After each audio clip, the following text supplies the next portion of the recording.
और इसकी मैं एक प्लेलिस्ट बना के ना आपको दे दूंगा, प्लेलिस्ट भी दे दूंगा इसकी बना के एक, ठीक है ना, लेक्चर 1 लेक्चर 2 के हिसाब से। चलो तो स्टार्ट करते हैं।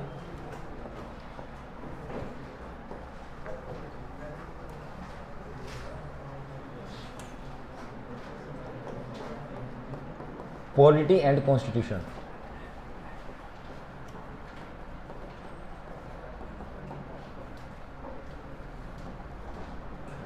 राज्य व्यवस्था व संविधान। तो पहले बस इसके बारे में थोड़ी सी बात करेंगे यहाँ पर। संविधान, कॉन्स्टिट्यूशन जो है, इसको हम क्या कह सकते हैं। पहली बात तो कॉन्स्टिट्यूशन जो संविधान होगा, लिखेंगे यह एक विधिक दस्तावेज है। It is a legal document. It is a legal document. यह एक विधिक दस्तावेज है,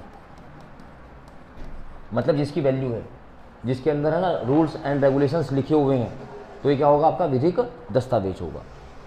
सेकंड एक बात और लिख सकते हैं, इसमें क्या लिखा हुआ है, इसमें हमारे बेसिक रूल्स लिखे हुए हैं या बेसिक लॉज लिखे हुए हैं, जिसमें हमारे बेसिक रूल्स यानी कि मूल नियम या मूल कानून लिखे होते हैं, मूल नियम लिखे होते हैं।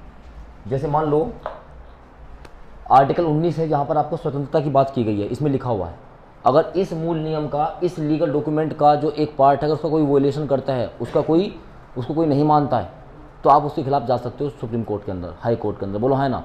तो ये एक क्या है, लीगल डॉक्यूमेंट, जिसमें कुछ बात लिख दी गई है और वो क्या है, लीगल है, वो यानी कि विधिक है, यानी कि वो वैध है, वो इलीगल नहीं। बात समझ में आई क्या। और इसमें बेसिक रूल्स लिखे गए हैं, ठीक है ना। तो अब बस मैंने थोड़ी सी डेफिनेशन बताई कि कॉन्स्टिट्यूशन हमको, कॉन्स्टिट्यूशन के अंदर है क्या, इसको हम कहेंगे क्या, ठीक है ना। तो अब हम सीधे चलेंगे। पहली बात तो भारत का संविधान जो है आज भी बन रहा है। कैसे बन रहा है, हमारा जो संविधान है वो पूर्ण रूप से लागू हुआ 1950 26 जनवरी को, बोलो है ना। लेकिन समय के अनुसार क्या हुआ, बदलता चला गया। और आज भी भारत सरकार को या संसद को किसी चीज़ की आवश्यकता पड़ती है कि हमें ये चीज़ की ज़रूरत है, तो अपने संविधान में हम क्या कर लेते हैं, अमेंडमेंट कर लेते हैं, संशोधन कर लेते हैं। तो वर्तमान में भी हमारे संविधान की प्रक्रिया संशोधित होने की जारी है। बात समझ में आई क्या।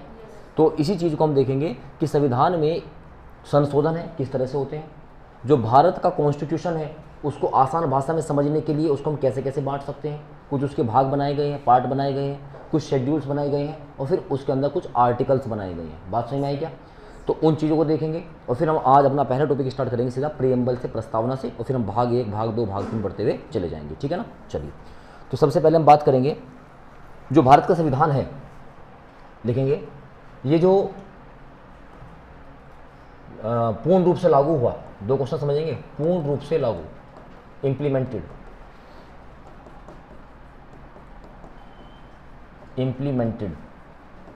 ये 26 जनवरी 1950 में हुआ। पूर्ण रूप से लागू या लागू वर्ड भी आ जाएगा तो भी कोई दिक्कत नहीं है, यहाँ पे ध्यान रखना जहाँ पे लागू लिखा हुआ है, ठीक है ना।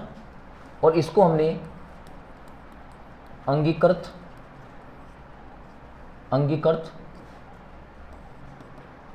या एडोप्टेड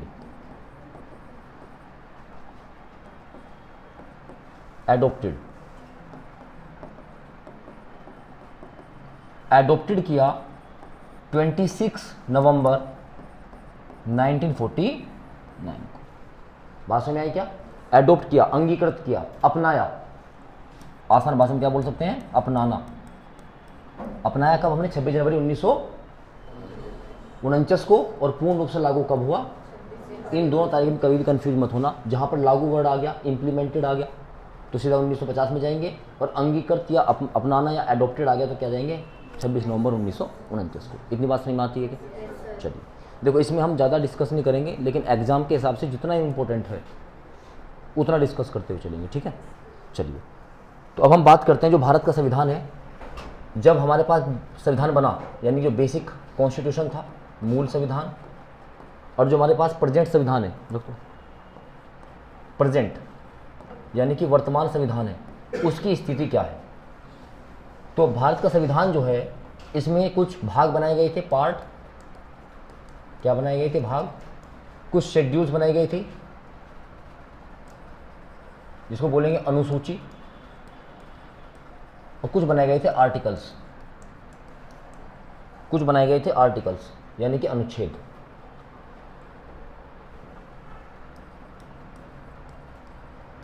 तो बेसिक का मतलब जब भारत का संविधान बन रहा है, मूल संविधान जिसमें कुछ छेड़छाड़ ना की गई है, बात समझ में आई क्या?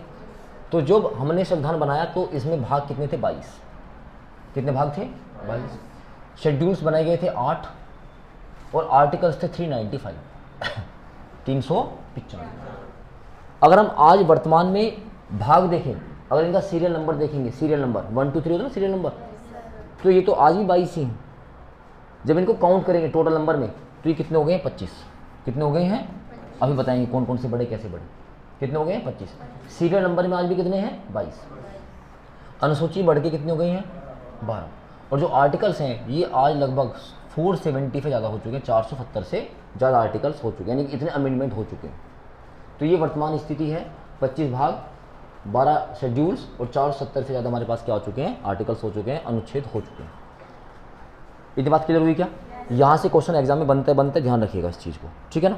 चलिए अब यहाँ से आगे थोड़ा सा बढ़ते हैं कि जैसे मान लो अनुसूची कितनी थी, 8 थी, तो अनुसूची बढ़ाई गई होगी 9वीं। लेकिन मैं आपको शेड्यूल्स पढ़ाऊंगा तब बताऊंगा, लेकिन बेसिक एक आपको मैं इन्फॉर्मेशन दे रहा हूँ। तो जब 9th शेड्यूल जोड़ा गया, 9वीं अनुसूची जोड़ी गई, तो इसको जोड़ने के लिए भारत ने पहला कॉन्स्टिट्यूशनल अमेंडमेंट एक्ट किया, पहला संविधान संशोधन किया, पहला संविधान संशोधन किया, पहला संविधान संशोधन किया 1951 में, 1951 में, 1951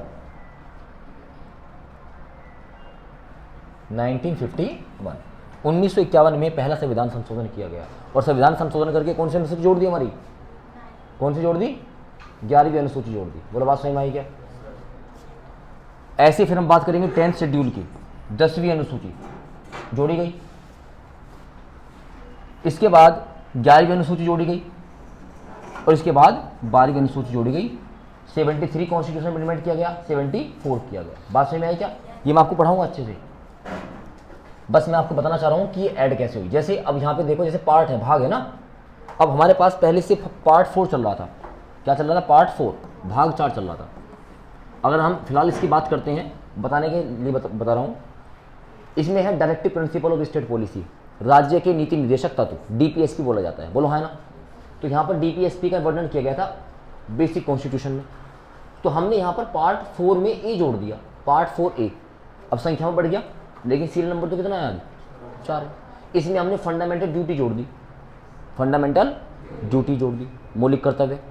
ऐसे पार्ट 9 था, भाग 9, जिसमें पंचायत थी, फिर 9A जोड़ दिया जिसमें नगर निगम आ गया, 9B जोड़ दिया, कोऑपरेटिव सोसाइटी सहकारी समिति।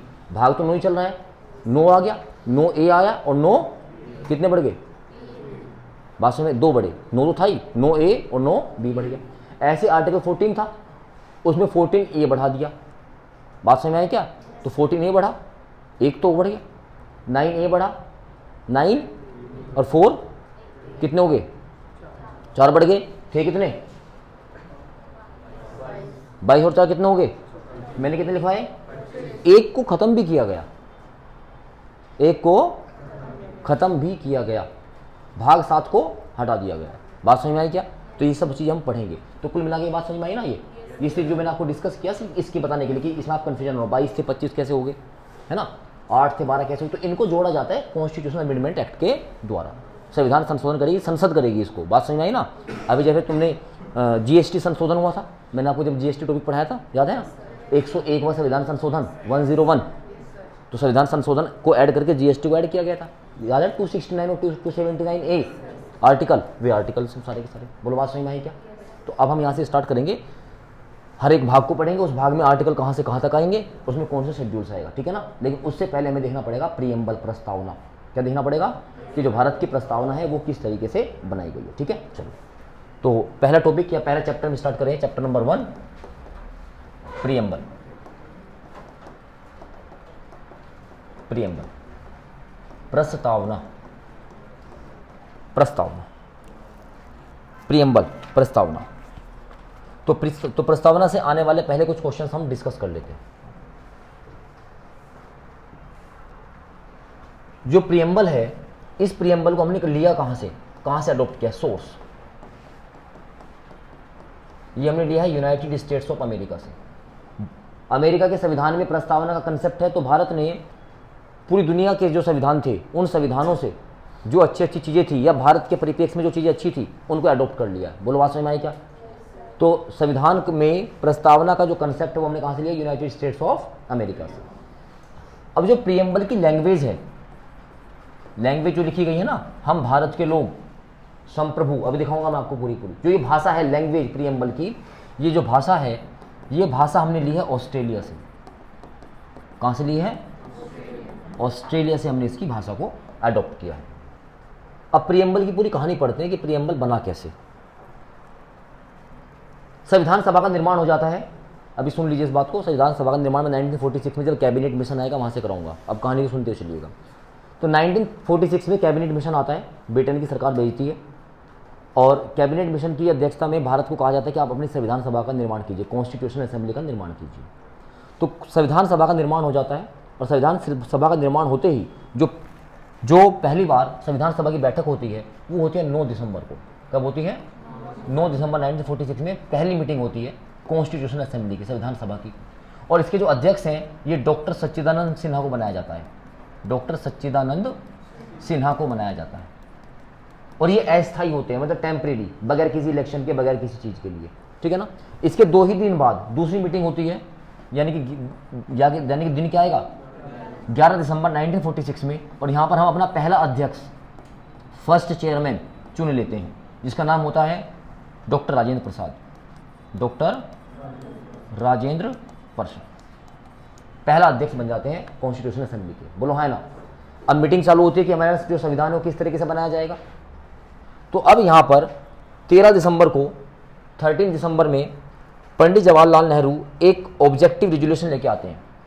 13 दिसंबर को 1946 में, तारीख क्या है? 13 दिसंबर 1946 में जो पंडित जवाहरलाल नेहरू है, पंडित जवाहरलाल नेहरू एक ऑब्जेक्टिव रिजोल्यूशन लेके आते हैं। थोड़ा सा इधर कर देता हूँ, ऑब्जेक्टिव रिजोल्यूशन लेके आते हैं।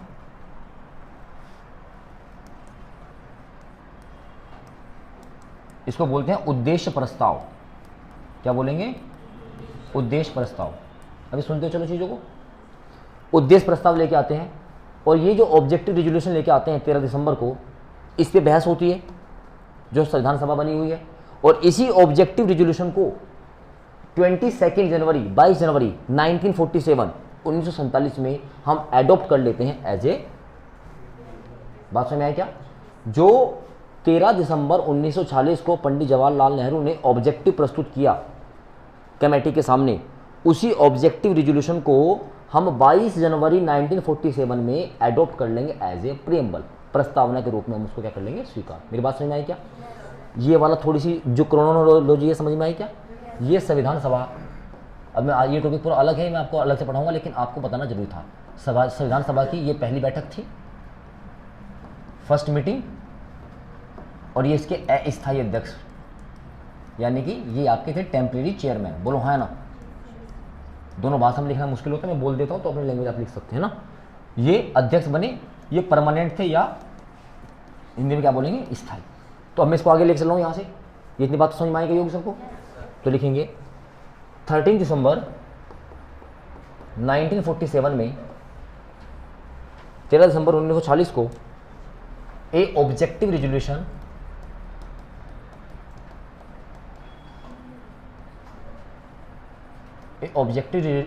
objective resolution is presented by Pandit Jawaharlal Nehru. Pandit Jawaharlal Nehru, presented by Pandit Jawaharlal Nehru. Hindi में लिखेंगे 13 दिसंबर 1940 को एक उद्देश्य प्रस्ताव जवाहरलाल नेहरू के द्वारा प्रस्तुत किया गया, जवाहरलाल नेहरू के द्वारा प्रस्तुत किया गया। हो गया। डेट बहुत इंपॉर्टेंट है बाबू, डेट बहुत ध्यान रखना है, डेट मत छोड़ देना। आगे लिखेंगे 22 जनवरी 1947, 22 जनवरी 1947 को this objective resolution adopted as preamble 22 जनवरी 1947 को इसी उद्देश्य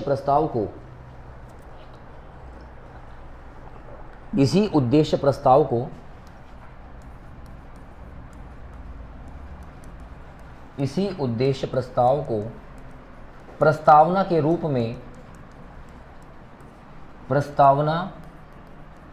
में अपनाया गया। प्रस्तावना के रूप में अपनाया गया। एक एक वर्ड क्लियर है क्या? कोई समस्या यहां से? नहीं। चलिए, इसके बाद कुछ डेफिनेशंस हैं कि प्रियम्बल को, प्रस्तावना को किसने क्या कहा। ठीक है ना? तो लिखिएगा,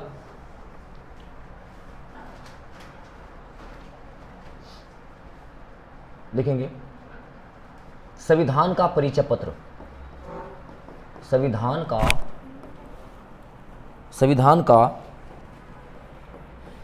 परिचय पत्र, identity card of constitution, identity card of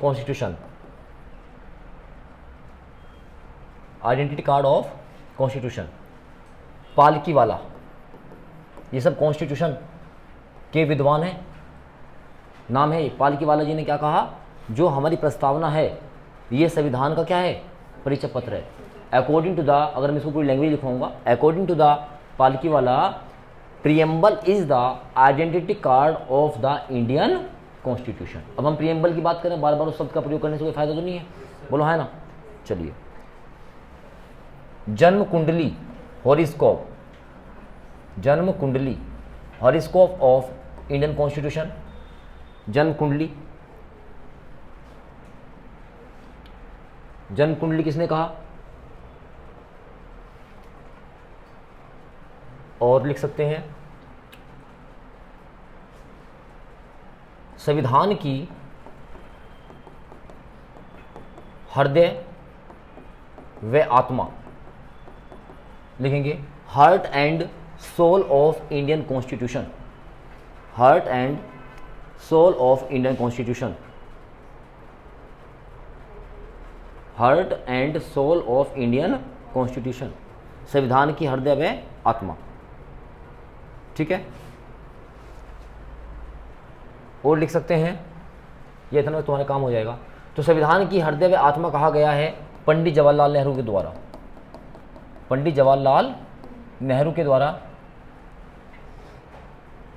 अच्छा, इसमें एक बात और लिखेंगे बच्चे, क्या इंपॉर्टेंट मार्क कर लीजिएगा। According to B R Ambedkar, according to B R Ambedkar, Bhimrao Ambedkar के अनुसार, according to B R Ambedkar, Bhimrao Ambedkar के अनुसार, डैश लगा लिखेंगे,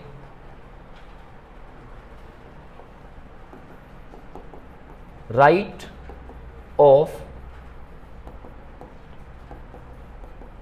ऑफ कॉन्स्टिट्यूशनल रेमेडीज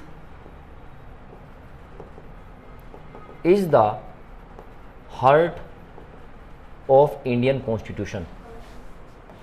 इंग्लिश वाले बच्चे इंडियन कॉन्स्टिट्यूशन में आईसी यूज करना शुरू कर दें, इतना लंबा वर्ड बार बार नहीं लिखा जाएगा। ठीक है ना?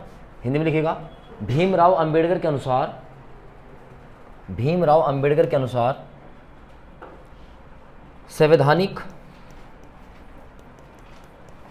उपचारों का अधिकार, संवैधानिक उपचारों का अधिकार भारतीय संविधान की आत्मा और हृदय है। और यहाँ पर आप ब्रैकेट में लिख लेंगे आर्टिकल 32, अभी इसको हम पढ़ेंगे, लेकिन ये डेफिनेशन प्रस्तावना में आ रहा है तो हमको पढ़ना पड़ेगा। तो भारत के कॉन्स्टिट्यूशन का जो अनुच्छेद 32 है, अनुच्छेद 32 में किसकी बात की गई है? राइट ऑफ कॉन्स्टिट्यूशनल रेमेडी, संवैधानिक उपचारों का अधिकार। तो इसको ही कहा है भीमराव अंबेडकर ने हृदय और आत्मा। तो एग्जाम में कन्फ्यूज मत हो जाना, अगर एग्जाम में सिर्फ ये आया है कि संविधान की हृदय और आत्मा किसको कहा गया, कोई नाम नहीं दिया गया, सिंपल, ठीक है ना, तो नाम क्या लगा देंगे? अगर उसने भीमराव अंबेडकर का नाम दे के आपसे पूछा है तो आर्टिकल 32 लगाएंगे, राइट टू कॉन्स्टिट्यूशनल। मेरी बात समझ में आई क्या? ये दोनों क्वेश्चन बहुत कंफ्यूज करते हैं एग्जाम में। दोबारा से रिपीट कर रहा हूँ, अगर कुछ भी नहीं पूछा है, बताइए भारतीय संविधान की हृदय और आत्मा प्रस्तावना को किसने कहा? पंडित जवाहरलाल नेहरू। काम खत्म हो गया। बात समझ में आई क्या? उसने नाम स्पेशल कर दिया तो आर्टिकल 32। इतनी बात समझ में आई क्या? चलिए, तो बस अब हम थोड़ा सा आपको प्रीएम्बल दिखाते हैं। प्रीएम्बल खोल लेते हैं एक बार, हिंदी में भी और अंग्रेजी में भी।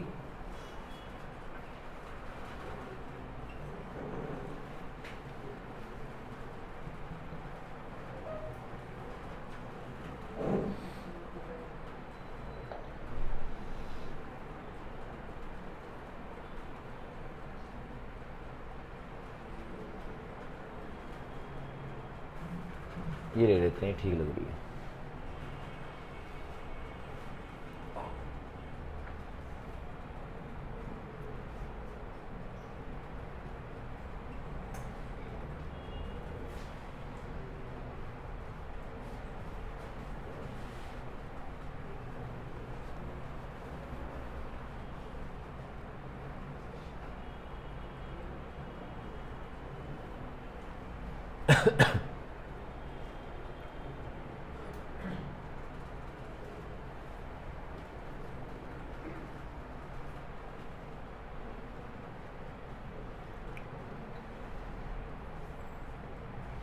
चलिए एक बार इसको पढ़ते हैं, इसके बाद फिर हम इसको एक एक करके डिस्कस करना शुरू करेंगे, ठीक है?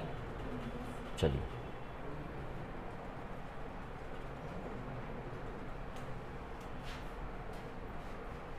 पहले हिंदी वाले बच्चे देखें। भारत का संविधान क्या लिखा है ऊपर? उद्देशिका। उद्देशिका को क्या कहा गया? प्रस्तावना। बोलो है ना। कब इसको प्रस्तुत किया था? 13 दिसंबर को। लागू कब किया गया? 22 जनवरी को। किसने बनाया? पंडित जवाहरलाल। इसका अगर हम बात करें, हमने लिया कहाँ से? यूएसए, अमेरिका से। बोलो है ना। इसकी लैंग्वेज कहाँ से लिए? आइए क्या लिखा है? हम भारत के लोग, we the people of India, हम भारत के लोग, भारत को एक संपूर्ण प्रभुत्व संपन्न, प्रभुत्व संपन्न का मतलब ये होता है कि हम इंटरनल और एक्सटर्नल, आंतरिक और बाह्य डिसीजन हम किसी के दबाव में नहीं लेंगे। बात समझ में आई क्या? समाजवादी, सोशलिस्ट, पंथ निरपेक्ष, लोकतंत्रात्मक गणराज्य बनाने के लिए तथा उसके समस्त नागरिकों को, all the citizen of the India, सामाजिक, आर्थिक और राजनीतिक न्याय, 3 तरह के जस्टिस की बात की है, सोशल, पॉलिटिकल और इकोनॉमिकल। विचार, अभिव्यक्ति, विश्वास, धर्म और उपासना की हम क्या करते हैं? आपको स्वतंत्रता देते हैं। कितनी फ्रीडम है? 5 प्रकार की। आप अपने विचार प्रकट कर सकते हो, अपनी अभिव्यक्ति कर सकते हो, आप किसी में भी विश्वास रख सकते हो, आप अपने किसी धर्म को अपना सकते हो और आप किसी की भी उपासना कर सकते हो। प्रतिष्ठा और अवसर की समानता, आपको प्रतिष्ठा और अवसर की समानता प्राप्त करने के लिए तथा उन सब में व्यक्ति की गरिमा और राष्ट्र की एकता, इंटीग्रिटी और अखंडता को सुनिश्चित करने वाली बंधुता, फ्रेटर्निटी यानी भाईचारा को बढ़ाने के लिए दृढ़ संकल्प होकर अपने इस संविधान सभा, यानी कि इसको कौन अपना रहा है? संविधान सभा अपना रही है। और संविधान सभा में भेजे गए लोग किसके हैं? हमने भेज रखे हैं। जैसा आप भेजो ना, आजकल एमपी का इलेक्शन होता है, वोट डालते हो, आपने भेज दिया, अब वो जो कर लेता है आप उसको मान लेते हो क्योंकि आपने उसको चुन के भेजा है ना। तो इसको कौन अपना रहा है? संविधान सभा में आज तारीख 26 नवंबर 1949, मिति मार्गशीर्ष, इसको मंगशीर बोलते हैं, है ना, मंगशीर, मार्गशीर्ष शुक्ल सप्तमी संवत 2006 विक्रमी को एतद द्वारा इस संविधान को अंगीकृत किया गया, लागू नहीं किया गया, अधिनियमित किया गया और आत्मार्पित करते हैं 26 नवंबर 1949 को। इंग्लिश वाले बच्चे थोड़ा ध्यान दे लेंगे इधर, एक बार आप भी पढ़ लीजिए, फिर इसको एक एक करके डिस्कस करना शुरू करेंगे। चलिए,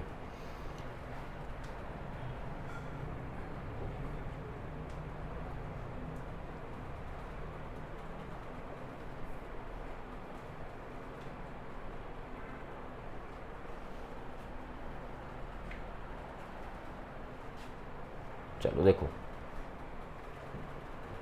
we the people of India having solemnly resolve to constitution India in a, पहला वर्ड आया सोवरीन, संप्रभु, socialist, secular, democratic and republic, and to secure to all its citizen the justice, social, economic and the political liberty of the thought, expression, belief, faith and worship, equality of status and of the opportunities, and to promote among them all the fraternity, assuring the dignity of the individuals and the unity and the integrity of the nation। ठीक है ना। इन are constitution assembly लिखा ना, इन are constitutional assembly this 26th day of November 1949 do here by, क्या word लिखा है, adopt, क्या लिखा है, इम्प्लीमेंट नहीं लिखा, एडॉप्ट किया जा रहा है। तारीख क्या है, 26 नवंबर 1949, है ना। Adopt, enact and give to ourselves this constitution. बात समझ में आई क्या। अब इतने वर्ड लिखे, हमें सब वर्ड एक एक पढ़ना है। इसका मतलब क्या है, जब बेसिक कॉन्स्टिट्यूशन था उसमें क्या था, इसमें क्या चेंजेस हुए हैं, क्या प्रीएम्बल में चेंज हो सकता है, नहीं हो सकता है, किस केस ने बताया कि हम चेंज कर सकते हैं, इसके बारे में बात करना शुरू करते हैं। ये बात को, ये सबको समझ में आ गया। चलिए, तो अब प्रीएम्बल को पार्टों में तोड़ते हैं, लिखना शुरू करते हैं। लिखिएगा, पहली बात तो लिखेंगे आप, पहला 42nd कॉन्स्टिट्यूशनल अमेंडमेंट एक्ट। ये मैं पूरा वर्ड लिख देता हूं, बार बार तुम्हें दुखी करेगा ये।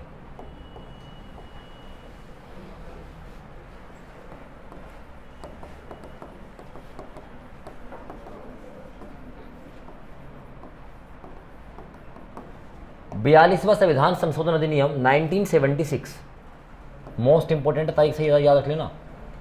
42वां संविधान संशोधन अधिनियम 1976 के द्वारा क्या हुआ, हमारी जो प्रेम्बल था इसमें 3 वर्ड जोड़े गए। कितने वर्ड जोड़े गए, 3 वर्ड। उन वर्डों को बिल्कुल सीक्वेंस से लिखना है। बहुत बार आपको उसका कालक्रम यानी कि जो उसकी क्रोनोलॉजी है वो भी लगाने को आ जाती है। चलिए, पहला वर्ड था, यहाँ देखिएगा, मैं आपको दिखाता वो भी चलूँगा, समाजवाद। पहला वर्ड क्या था, समाजवाद।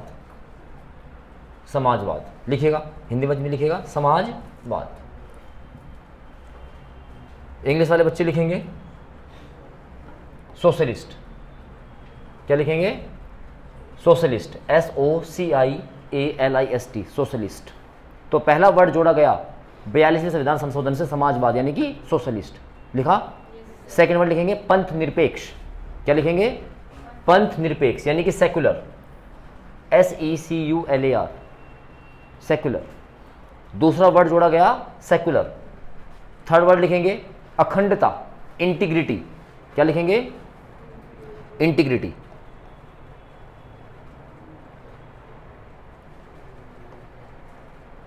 इंटीग्रिटी, INTEGRITY, अखंडता। तो इससे पहले आपसे कोई पूछे, बताइए, जब हम बेसिक कॉन्स्टिट्यूशन में थे तो कौन कौन से शब्द नहीं थे, तो समाजवाद नहीं था, सेक्युलर नहीं था, पंथ निरपेक्ष सेक्युलर नहीं था, और इंटीग्रिटी अखंडता नहीं था। ये तीनों के तीनों शब्द जोड़े गए कब, समाजवाद, पंथ निरपेक्ष, और नंबर 3 पर। ये बात समझ में आई क्या। तो इसका मतलब कोई आपसे पूछे क्या प्रस्तावना में संशोधन किया जा सकता है, हाँ किया जा सकता है। इसमें 2 केस थे, है ना, उन केसों के मैं आपको नाम लिखवा दूँ। तो किस केस में मना किया गया था और किस केस में माना गया कि हाँ संविधान में संशोधन किया जा सकता है। मोस्ट इंपोर्टेंट बात है, नोट करके लिखिएगा, नोट बना के लिखिएगा। Preamble is a part of Indian constitution. क्या प्रस्तावना भारतीय संविधान का, क्या प्रस्तावना भारतीय संविधान का अंग है? क्या भारतीय संविधान का अंग है? तो लिखेंगे इन बेरुबारी केस, इन बेरू BERUBARI, इन बेरुबारी केस, ईयर भी लिख सकते हैं आप 1960, बेरुबारी केस 1960, इन बेरुबारी केस 1960, बेरुबारी केस 1960 में कहा गया is not a part of Indian constitution. Berubari case 1960 में कहा गया यह भारतीय संविधान का भाग नहीं है। यानी 1960 में एक बेरुबारी केस आया है ना। बेरुबारी जो केस है ना, बेरुबारी केस ये पश्चिम बंगाल से संबंधित है ना। और बेरुबारी केस ने बहुत सारी चीज़ें डिक्लेरेशन की, अब वहाँ पे नहीं जाएंगे, कभी मौका मिलेगा तब पढ़ाऊंगा बेरुबारी केस वगैरह, केस वन भारतीय केस है। लेकिन इस केस में सबसे पहले सुप्रीम कोर्ट ने ये बताया, जब जो अपना जजमेंट दिया केस के अंदर, कि जो प्रियम्बल है वो भारतीय संविधान का भाग नहीं है। ध्यान रखिएगा। अब फिर एक कंडीशन फिर आई केशवानंद भारती केस में, दोबारा से जज बैठे, लिखिएगा Keshavananda Bharati case, Keshavananda Bharati case, Keshavananda Bharati case, Keshavananda Bharati case, year important है 1973, 1973, केशवानंद भारती केस 1973। इसमें पहली बार माना कि preamble is the part of Indian constitution, कि संविधान या प्रस्तावना संविधान का भाग है। यह बहुत इंपॉर्टेंट चीज़ लिख रहे हो आप फिलहाल। और तब से आज तक प्रियम्बल को संशोधन के द्वारा इसमें शब्दों को हटाया या बढ़ाया जा सकता है। इसीलिए 42वें संविधान संशोधन अधिनियम 1976 के द्वारा इसमें समाजवाद, पंथ निरपेक्ष और अखंडता शब्द को ऐड किया गया, क्योंकि इसमें अब संविधान, ये पहली बात तो क्या है, प्रस्तावना का भाग है और इसमें अमेंडमेंट भी किया जा सकता है। बोलो बात समझ में आई क्या? चलिए एक बात और लिखेंगे नोट करके, preamble is not justiciable, preamble is not justiciable, प्रस्तावना न्याय योग्य या वाद योग्य नहीं है। और तुम्हारे सामने एक वर्ड आया जस्टिएबल, अभी नया वर्ड आया, बार बार आएगा जस्टिएबल, हर जगह आएगा। अभी प्रियम्बल में आया है, कल फंडामेंटल राइट्स में भी आएगा, DPSP में भी आएगा। इसका मतलब समझ लो क्या होता है। जस्टिएबल यानी जस्टिस देना, शब्द पकड़ो क्या है, जस्टिस। जस्टिस मतलब न्याय देना। बोलो है ना। न्याय कौन देगा? Supreme court. बोलो है ना। और न्याय किसके आधार पर देगा? जो हमारे संविधान कानून में लिखा हुआ है, उसके ऊपर तो जाकर नहीं दे सकता। बोलो है ना। तो प्रियम्बल को कभी भी जस्टिएबल नहीं माना गया। मतलब जो प्रियम्बल में लिखा हुआ है संविधान में, जो प्रियम्बल अभी हमने पढ़ा, जो लिखा हुआ है, अगर वो भारत की सरकार पूरा नहीं कर पा रही है, क्योंकि संविधान को लागू करवाने का काम किसका है? भारत की सरकार। अगर वो उन शब्दों पे पूरा काम नहीं करवा पा रही है, तो आप इसको लेकर डायरेक्ट सुप्रीम कोर्ट या हाई कोर्ट नहीं जा सकते हो, नहीं जा सकते हो। अगर आप लेके चले गए तो साफ मना कर देंगे, बोला ये बाध्य योग, हम इस पर कोई डिसीजन नहीं दे सकते। बात समझ में आई क्या? और फंडामेंटल राइट है, आपके मौलिक अधिकार हैं। अगर सरकार उनको नहीं मानती तो आप सीधा जा सकते हो, क्योंकि वो जस्टिएबल हैं। यानी कि ऐसे वर्ड्स जिन पर जस्टिस मिल सकता है वो क्या होंगे? जस्टिएबल। और जिन पर जस्टिस नहीं मिल सकता वे क्या होंगे? नॉन जस्टिएबल। तो यानी कि प्रस्तावना जो है ये क्या है? नॉन जस्टिएबल। इसके आधार पर सुप्रीम कोर्ट या कोर्ट कोई डिसीजन आपको नहीं दे सकता। बात समझ में आई क्या? अरे हाँ ना। तो अभी जैसे आया ना आपका व्हाट्सएप से जुड़ा हुआ मामला, बड़ा शानदार डिसीजन दिया है सुप्रीम कोर्ट ने कि जो चाहे व्हाट्सएप कर सकता है।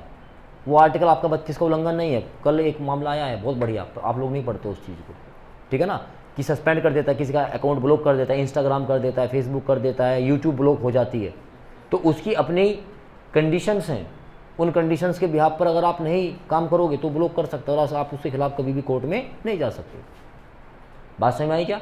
तो कल डिसीजन आया है उस चीज़ के लिए। खैर, तो प्रीएम्बल इज नॉट जस्टिफाइड, यानी कि जो प्रीएम्बल है वो वाद्य योग्य नहीं है। इतनी बात समझ में आई क्या? चलिए, तो हम स्टार्ट करते हैं प्रीएम्बल का। लिखिएगा पहली बात, we the people of India, we the people of India, ऐसे लिखना इस पूरी प्रीएम्बल को। हिंदी में, हम भारत के लोग,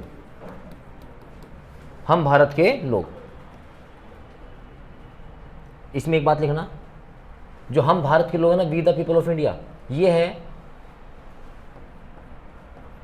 source of power in Indian constitution.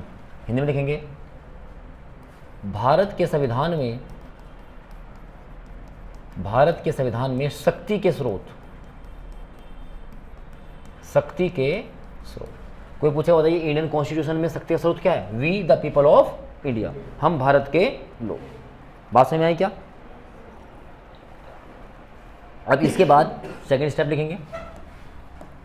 Second step में लिखेंगे सोवरीन, लिखेंगे सोवरीन, SOVEREIGN, हिंदी में लिखेंगे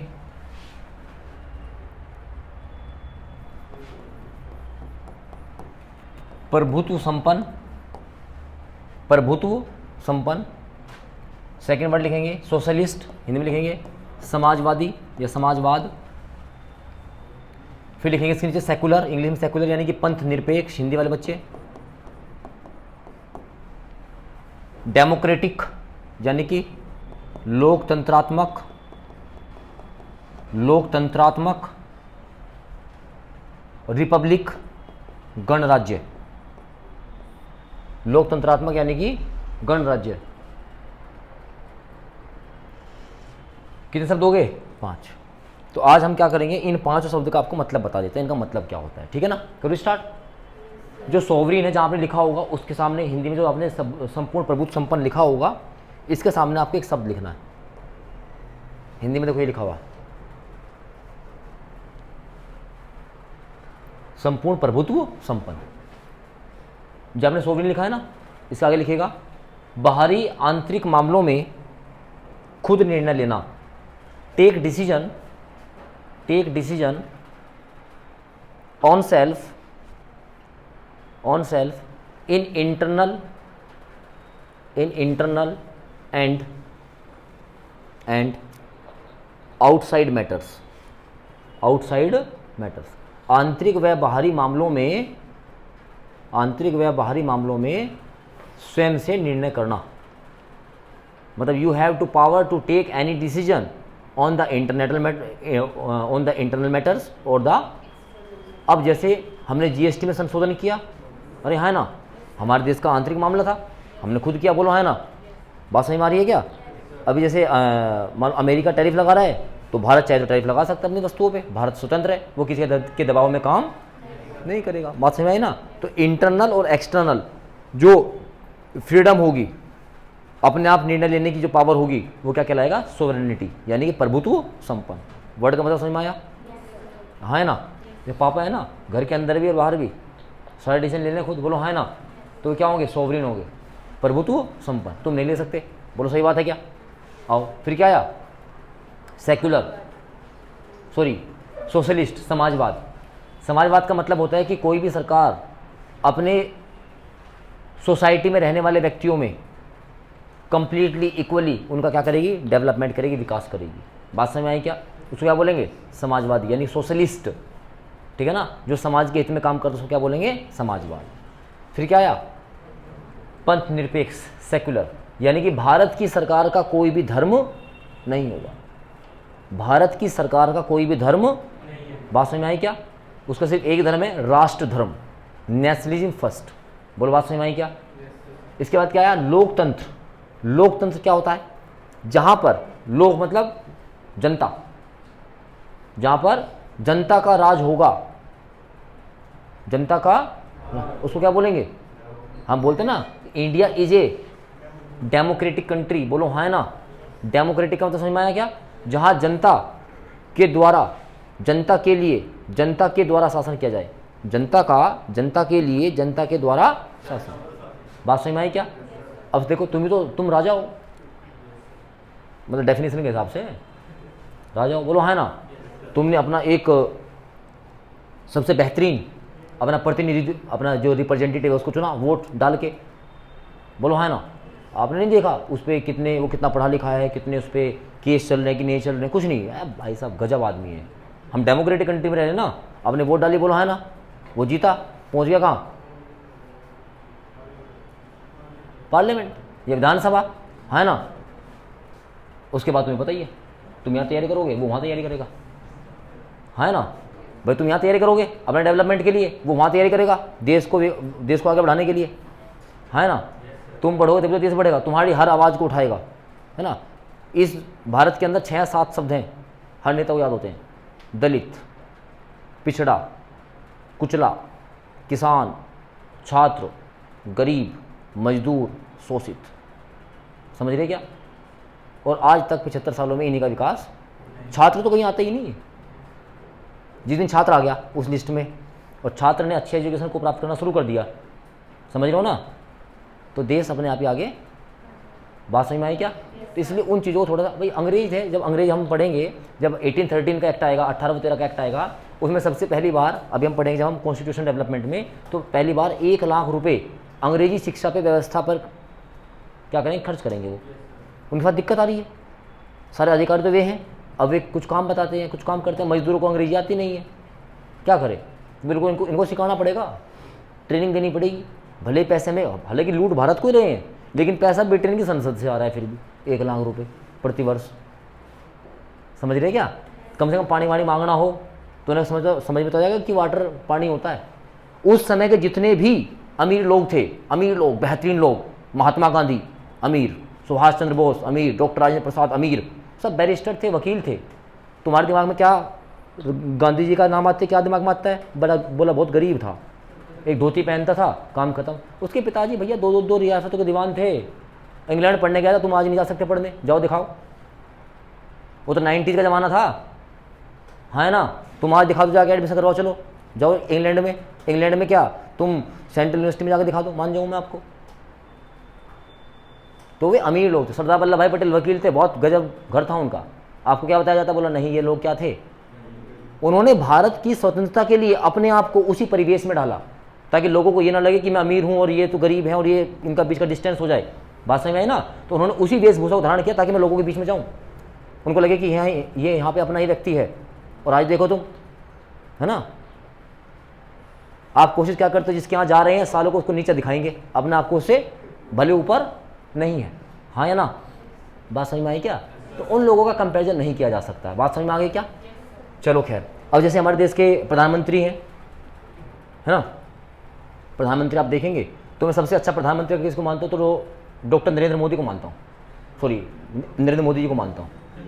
अच्छे प्रधानमंत्री हैं, विकास की भावना 2014 से लगातार बहती हुई चल रही है, बोलो है ना। चाहे वो राशन के मामले में हो, 80 करोड़ लोगों को राशन बांटना कोई छोटी बात थोड़ा ना होती है। किसी प्रधानमंत्री पे नहीं बांटा गया आज तक, बांटा गया नहीं बांटा गया, बोलो है ना। शिक्षा के क्षेत्र में हर 3 दिन में एक सेंट्रल यूनिवर्सिटी खुलती है भारत के अंदर, एक अच्छा कॉलेज खुलता है हर 3rd डे, समझ रहे हो क्या। विकास के ज़बरदस्त द्वार खोल दिए, डेवलपमेंट, चाहे वो रोड हो, इंफ्रास्ट्रक्चर हो। अभी तो कोई हमारे यहाँ की लाइन बन गई, डबल लाइन बन गई, वंदे भारत चल गई, है ना, नमो भारत है, समझ रहे हो क्या। तो इतना ज़बरदस्त काम किया गया है कि मतलब अगर आप 47 से लगाकर और 2014 तक का काम एक तरफ रखो, बैंकिंग के क्षेत्र में कितना काम किया इंदिरा गांधी ने क्या किया, कुछ भी नहीं किया। बैंकों को नेशनलाइजेशन तो किया, खाते खुलवा पाई नहीं, मोदी जी ने एक दिन में आगे बोला जनधन योजना आज ही खोलो, वर्ल्ड रिकॉर्ड बनाया। तो इस तरह का नेता मिलने अभी भारत के लिए सौभाग्य, और हम लोगों के तो सौभाग्य की बात है। पूछो क्यों, क्यों हमने नोटबंदी भी देखी, हमने 2000 का नोट भी देखा, आते देखा हमने, मैंने उसको आते देखा, मैंने उसको जाते देखा। गुलाबी रंग का मंगलयान आया था, दर्शन तो हुए ना। उसके बाद जीएसटी आते देखा, फिर ग्रेट रिफॉर्म देखा, 5-7 साल में ही। देखो मतलब उनको लग रहा है कि हमने ये काम चालू किया है तो इसमें हम क्या और नया कर सकते हैं, समाज को किस चीज़ की ज़रूरत है, वो तुरंत बैठते हैं संसद में, वो तुरंत लेके आते हैं। अब जो हमारे किसान भाई थे, 2021 की बात है, कब की बात है, 21 की बात है शायद ना, जब कोविड आया था, 20-21 की बात है, तो उसमें सोचा इन किसानों की आय को मुझे दुगना करना है, इनको अमीर बनाना है। लेकिन वे किसान ने, उन्हें अमीर बनना ही नहीं, धरने पे बैठ गए। तीन कृषि कानून लेके आए, जबरदस्त कानून थे, लेकिन उनको अमीर बनना ही नहीं है। बैठ गए वहाँ धरने पर, उन्होंने कहा ठीक है जाओ मत बनो, जैसे हो ऐसे गए ऐसे रहो। मेरी बात समझ में आ रही है क्या? समझ गए ना? तो इसलिए आपको शिक्षा के क्षेत्र में काम करना पड़ेगा, सीधी सी बात है ना। अब कहीं भी जाते हैं प्रधानमंत्री मोदी, वो हमेशा किसके ऊपर, मतलब किससे भरोसा करते हैं? अपने यूथ पर, कि भारत के पास 60% यूथ है, ज़बरदस्त वो सेल्फ एम्प्लॉयमेंट के लिए काम कर रहे हैं, मैं मुद्रा लोन बांट रहा हूँ, अपना काम करते हैं। सरकारी नौकरी नहीं चाहिए, हम सरकारी नौकरी के लिए काम नहीं कर रहे हैं, हम नौकरी देंगे, वी आर द क्रिएटर्स, समझ रहे हो क्या? हम कंपनियां बनाएंगे अपनी। तो अच्छा सोचोगे तभी तो अच्छी बात बनेगी ना भाई, बोलो है ना। तो इसका मतलब भारत का जो तंत्र, राजा कौन हो? तुम हो। राजा कौन हो? बात समझ में आए क्या? आप ही लोग चुन के भेजोगे, आप ही वहां जाएंगे, बात ज़्यादा आगे निकलेगी, वापस आ जाओ। अब बात करेंगे गणराज्य, रिपब्लिक, वर्ड आता है ना रिपब्लिक। भारत में अभी भी जो कक्षा 9, 10, 11, 12 के जो कॉम्पिटिशन छात्र हैं ना, इन शब्दों में अंतर नहीं पता होता, ये है क्या? रिपब्लिक का मतलब समझो। रिपब्लिक वो होता है जहां पर कोई राजा का बेटा राजा ना बने, यानी कि वहां का जो शासक है, वहां का जो प्रधानमंत्री है, वहां का जो रिप्रेजेंटेटिव है, उसको चुना जाए, वो सेलेक्टिव ना हो, वो इलेक्टेड हो। अब सब आ गए ना, ठीक नहीं कर रहे, वो सेलेक्टिव। जब तुम्हारे पापा राजा, वैसे तब देखो गांव में प्रधान है, तुमने देखा होगा, एक बार कोई प्रधान बन जाओ, लगातार पूरे गांव का विश्वास उसी पे बन जा, बोला भाई यही ठीक है ना। तो वो क्या है, हालांकि इलेक्शन हो रहा है, इलेक्शन तो हो रहा है, हालांकि हम उसको ये नहीं कह सकते कि वो गणराज्य नहीं, गणराज्य है, लेकिन हम एक के पीछे पागल हुए रहेंगे, बोलो है ना। उसने विकास इतना कर दिया, बोलो बात सही है क्या? तो जहां पर व्यक्तियों को चुना जाता है, इलेक्ट किया जाता है, सेलेक्ट नहीं किया जाता। देखो पहले डॉक्टर मनमोहन सिंह थे, अब मोदी जी आ गए, अभी मोदी जी रहेंगे, फिर जब उनकी एज हो जाएगी फिर कोई और आएगा, उनको इलेक्ट करके आएंगे, बोलो है ना। तो एक प्रक्रिया चलती है। अब जैसे ब्रिटेन है, राजा रानी, उन्हीं के बच्चे राजा, और बोलो बात समझ में आई क्या? तो उस प्रथा को क्या बोलते हैं? अरे याद नहीं है क्या? बाबर आया था, याद हो गया? बाबर तो फेमस है आजकल, हमारे यूपी में तो फेमस है ही है। बाबर के बाद कौन आया? हुमायूं आया, हुमायूं के बाद कौन आया? अकबर। तो यानी कि राजा का बेटा राजा बनता जा रहा है ना, लेकिन यहाँ ऐसा, तो इसको हम क्या बोलेंगे? रिपब्लिक, ठीक है ना। दोनों वर्ड में क्लियर हो गया? अच्छा, तो 1 वर्ड, 2 वर्ड, 3 वर्ड, 4 वर्ड और 5 वर्ड, ये 5 वर्ड हो गए क्या? चलो अब इसके नीचे लिखेंगे जस्टिस, इसके नीचे क्या लिखेंगे? जस्टिस, न्याय। नंबर 3 लिखेंगे जस्टिस, बस आज जस्टिस तक करेंगे, जस्टिस, न्याय। क्वेश्चन आएगा, बताइए भारत के संविधान में या भारत के संविधान प्रस्तावना में कुल कितने प्रकार के न्याय दिए गए हैं? तो कितने प्रकार के न्याय हैं? 3। कितने हैं? 3 न्याय दिए गए हैं। कितने हैं? 3। संख्या याद कर लो पहले तो। They are the 3 justice in the preamble. देखो पहला आर्थिक, राजनीतिक और सामाजिक, लिखेगा social, political and economical, social, political and economical. बोल बात समझ में आई क्या? बस आज यहीं तक पढ़ेंगे, नंबर 4 करेंगे नेक्स्ट क्लास में चालू। लिबर्टी यानी कि फ्रीडम, फ्रीडम कितनी दी गई थी? 5, याद है ना। इसके बाद वहाँ से करेंगे। और अब हमारा कोर्स थोड़ा तेज़ी से चलेगा क्योंकि आज पहला लेक्चर था, तो इसको बताने में थोड़ा सा टाइम आपको लगा है। कोई दिक्कत यहाँ तक? कोई समस्या रही इसमें?